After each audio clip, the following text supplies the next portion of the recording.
Hariom students. अब हम यहाँ गज़ल का भाव समझेंगे। गज़ल एक ही बहर और वज़न के अनुसार लिखे गए शेरों का समूह है। इसके पहले शेर को मतला भी कहते हैं। गज़ल के शेर में तुकांत शब्दों को काफिया कहा जाता है और शेरों में दोहराए जाने वाले शब्दों को रदीफ कहा जाता है। शेर की पंक्ति को मिसरा भी कहा जाता है। नौरस गुंचे पंखुड़ियों की नाजुक गिरहें खोले हैं, या उड़ जाने को रंगोबू गुलशन में पर तोले हैं। इन पंक्तियों में शायर ने बसंत ऋतु का बहुत ही सुंदर वर्णन किया है। नौरस गुंचे पंखुड़ियों के, यानी पंखुड़ियाँ जो रस से भरी हुई हैं।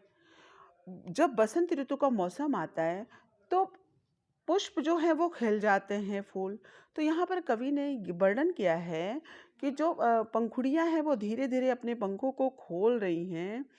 तो जब पंखुड़ियों ने अपने पंखों को खोला, अर्थात जब फूल खिल गए, तो उसकी सुगंध जो है वो पूरे गुलशन में व्याप्त हो जाती है और पूरे गुलशन में उसकी सुगंध फैल के गुलशन को बहुत ही सुंदर और अनुपम बना देती है। अब प्रस्तुत शायरी का हम लोग विशेषता देखेंगे। इसमें फूलों के माध्यम से बसंत ऋतु के अप्रतिम सौंदर्य, अनुपम सौंदर्य का वर्णन किया गया है। प्रकृति का उद्दीपन रूप प्रस्तुत किया गया है। गजल शैली है। गजल है और उर्दू और फारसी शब्दों का प्रयोग किया गया है और विम्ब योजना अत्यंत सुंदर है। अब अगले गज़ल का हम देखेंगे भाव। तारे आंखें झपकावे हैं, जर्रा जर्रा सोए है, तुम भी सुनो हो यारो, शब में सन्नाटे कुछ बोले हैं। प्रस्तुत पंक्तियों में रात्रि के अनुपम सौंदर्य का वर्णन किया गया है। तारे आप आंखें झपकावे हैं, यहाँ पर जो शायर हैं वो जाग रहे हैं और वो यहाँ पर रात्रि के अंतरिम प्रहर का वर्णन है। वो कह रहे हैं कि जर्रा जर्रा सोए, यानी सब लोग सो रहे हैं, चारों तरफ पूरी प्रकृति ही सोई हुई है, तुम भी सुनो हो यारो। पर वो जाग कर अपनी प्रेयसी को याद करते हैं और कहते हैं शब में सन्नाटे कुछ बोले हैं। ऐसा लग रहा है कि यहाँ सन्नाटे भी कुछ बोल रहे हैं, कुछ बात कर रहे हैं। अब प्रस्तुत पंक्तियों की विशेषता को भी देखते हैं हम। इसमें रात्रि के अनुपम सौंदर्य का वर्णन है। सन्नाटे का मानवीकरण किया है, अर्थात मानवीकरण अलंकार है। इसमें भी प्रकृति का उद्दीपन रूप प्रस्तुत है। गजल शैली है। जर्रा जर्रा पुनरुक्ति प्रकाश अलंकार है। अब हम तीसरे शायरी की विशेषताओं को देखेंगे और इसके भाव को समझेंगे। हम हो या किस्मत हो, हमारी दोनों को एक ही काम मिला, किस्मत हमको रो लेवे हैं, हम किस्मत को रो ले हैं। प्रस्तुत पंक्तियों में कवि ने यहाँ पर अपनी किस्मत, यहाँ पे कह रहे हैं कि जो किस्मत है वो मुझे पाकर दुखी है और मैं अपनी किस्मत को देखकर दुखी हूँ। अर्थात मेरा भाग्य इतना खराब है कि मेरे साथ कुछ अच्छा हो ही नहीं रहा है। तो यहाँ किस्मत मुझे कोस रही है और मैं अपनी किस्मत को कोस रहा हूँ, और किस्मत जो है वो मुझ पे रो रही है, अर्थात मुझे पाकर वो भी दुखी है और मैं अपनी किस्मत पर तो रो ही रहा हूँ क्योंकि मेरे भाग्य में कुछ अच्छा हो ही नहीं रहा है। तो यहाँ इन पंक्तियों की भी विशेषता को हम देखेंगे। इसमें भाग्य को कोसते रहने की प्रवृत्ति का उल्लेख किया गया है। यहाँ पर भी किस्मत का मानवीकरण अलंकार है और गजल शैली है। इन पंक्तियों में जो शायर हैं उनकी निराशा का भाव झलकता है।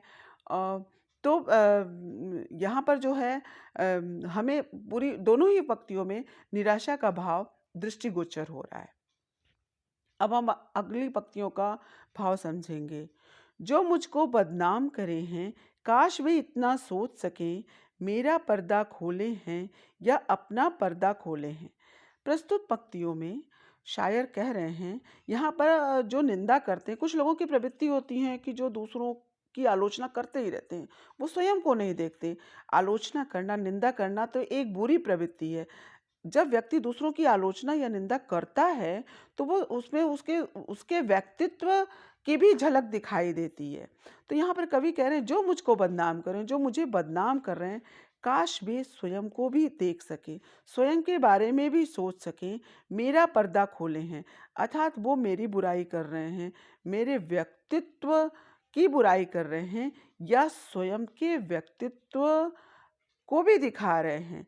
क्योंकि जो निंदा करता है, जो आलोचना करता है, वो भी अच्छा नहीं होता है। निंदा करना भी एक बुरी प्रवृत्ति है। तो यहाँ पर भी हम इनके विशेषताओं को समझेंगे। यहाँ पर निंदा करने वाले को गलत बताया गया है। यहाँ पर जब कोई किसी की निंदा करता है ना, तो वो स्वयं की गरिमा का हनन करता है। निंदा करना ही बुरी प्रवृत्ति होती है। यहाँ पर पर्दा खोलना मुहावरे का प्रयोग किया गया है, गजल शैली है और उर्दू भाषा का प्रयोग किया गया है। ये कीमत भी अदा करे हैं हम बदुरुस्ती ए होशो हवास, तेरा सौदा करने वाले दीवाना भी होले हैं। इसमें जो कवि है ना, शायर हैं, वो प्रेम में पागल हो जाने जैसा सौदा करने की बात कह रहे हैं। यहाँ पर कवि ने प्रेम को महत्व देते हुए कहा है कि वो प्रेम के लिए कोई भी कीमत अदा करने को तैयार हैं। ये कीमत भी अदा करें हैं हम बदुरस्ती या होश में, हम पूरे होशो हवास में यह बात कह रहे हैं कि प्रेम के लिए हम कोई भी कीमत अदा करने को तैयार हैं। तेरा सौदा करने वाले दीवाना भी होले हैं।